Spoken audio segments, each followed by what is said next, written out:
talk about my favorite sport, surfing. And this is my outline. First, I'm going to explain what surfing is and why do I like to surf.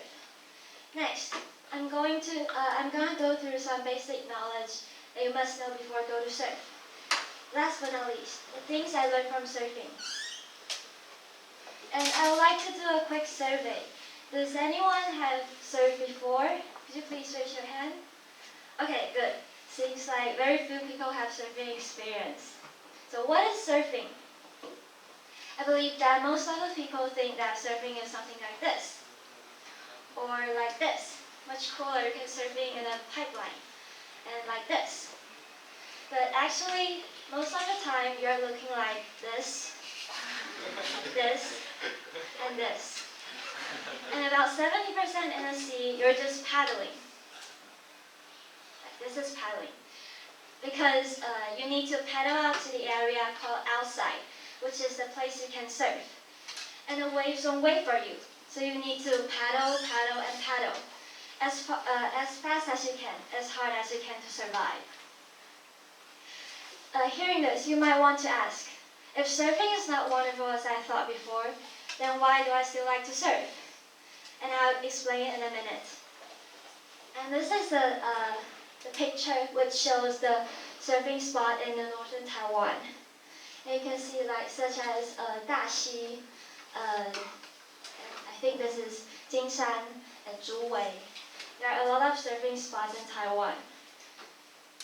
And I started to surf in 2020, and most of the time I'm surfing at Yilang Wushi, which is right here. And you can see the Turtle Island right in front of the beach when you surf. So the scenery is very beautiful. And I highly recommend everyone to go there either for sightseeing or surfing. And here are the reasons why I love to surf. First is the view, just like the picture I showed you before.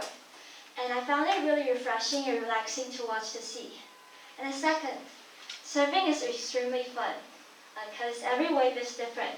You'll never meet the same wave. And whether you succeed or not, there is always something for you to adjust and to learn. And third one, surfing is challenging because you need to try your best to catch the wave and conquer the speed and the height. I remember that I had a hard time of adapt to the height because sometimes the waves get bigger as they approach. And I gave up to catch them because I was afraid of falling then. But eventually, I learned that I need to just go for it because there is no other method to get rid of it at the end of the day. And the fourth one, the accomplishment.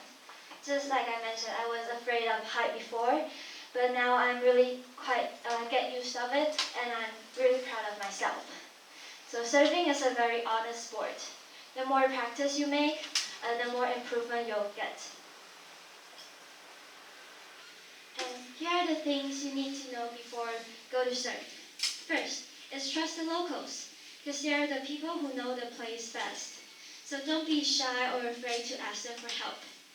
And if you're not an experienced surfer, you better take a lesson or have a coach to lead you. And second is learn the waves. Surfing, you need to take a lot of things into consideration when you're surfing, such as is the distance long enough for me to paddle, or is it the right time to go outside, or even should I go left or right to catch the waves? There are so many things you need to think about, so learning the waves is important. Like in this picture, you can see there are many parts of the wave. And the part that a wave hasn't broken into the white water is called a peak, which is the best place for you to start paddle and catch it.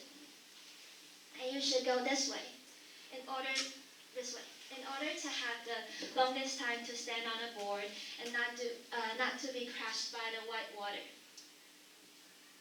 And the third thing is follow the rules. Rules are made for creating a more friendly and safer environment for surfers.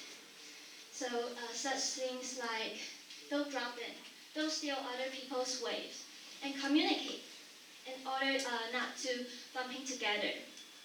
And don't throw your board away. Keep it around you in case of just hurting yourself or even others. Because surfboard is made of very solid materials. You might injure severely if it hurts you. And the final part is the things I learned from surfing. First is respect the nature. Ever since I started to surf, I realized the true power of Mother Nature. Because the sea is so vast, deep, and powerful. Every time I got pushed by the waves or just simply sitting on a board, I was always stunned by the scene I see and the magical power I feel. And the second thing is be patient and take actions. Because just like I mentioned before, every wave is unique, and there will always be a perfect wave comes at a perfect timing. So all you need to do is just be patient, looking for the best chance and give it a try. And once you make up your mind, don't hesitate. Believe in yourself and follow your instinct. Listen to what your body tells you. I'm pretty sure you'll have a good one. And that's the last point I want to mention. Believe in yourself. And that's all of my presentation today. Does anyone have questions? How long have you been surfing? I started to surf at 2020, so it's about a year. When you're a beginner, you have ever experienced crossing with others when you are surfing? Well, I think I'm a person who really afraid of getting injured. So yeah, I'm really careful about that. Good. Any others? What's your favorite place for you to take surfing?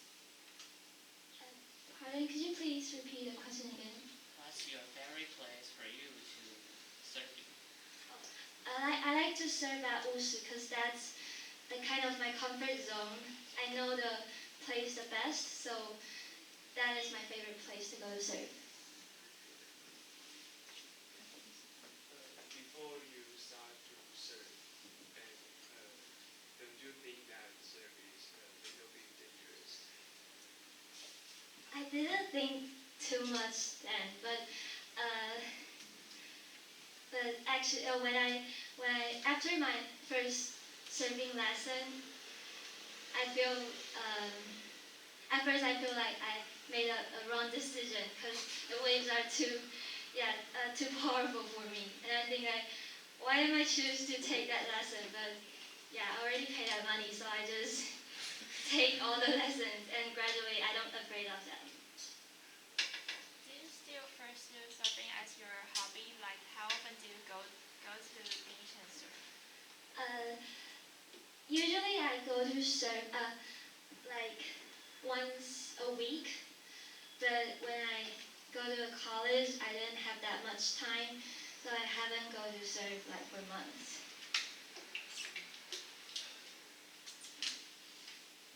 I've heard of that someone says that the surfboard has different types. Can you tell us that is there any differences between the surfboards? Oh, okay. There are various types of surfboard, but in general there are three types of surfboard. There are longboard, funboard, and shortboard. Like a longboard is the board that is about 5 to 12 feet, and this funboard is the thing that between longboard and shortboard. And shortboard is the board that is under 7 feet long. Yeah. And the longboard usually has more stable and they got more buoyancy. So if you want to try as a beginner, I would recommend you to try the longboard first. And the shortboard has more flexibility. Yeah. So that's kind of more for the professional. May I ask how much the surfing class costs? The lesson? Yeah. It depends on the shop you choose, but normally they cost like $700 per hour, or even if you take 1 day lesson, it will cost like 1,000 to 2,000. And what makes you want to serve at the first place? Sorry, could you please repeat it again? What makes you want to serve at the first place? Sorry. What makes you want to serve at the first place? Because I like water and I think surfing is very cool. I want to be that kind of cool guy. Would you practice like core strength pushing or shoulder or Oh, yeah. Surfing involves a lot of muscle uses, yeah. But I think the most important is that your core, because you need to balance your body. Yeah. Did COVID-19 break your plan to surf or ruin the activity of surfing? Oh yes, definitely. The beach stay. The government says the 禁令 at the beach until I think August. So they're kind of entire summer we can't get to surf. Yeah, that's kind of pity. So is there another spot outside Taiwan where you want to go and enjoy surfing? I want to surf at Hawaii's Waikiki's beach. Yeah, that is kind of the world's most famous beach. Yeah, for the surfers. I hope I can go to there one day. Thank you.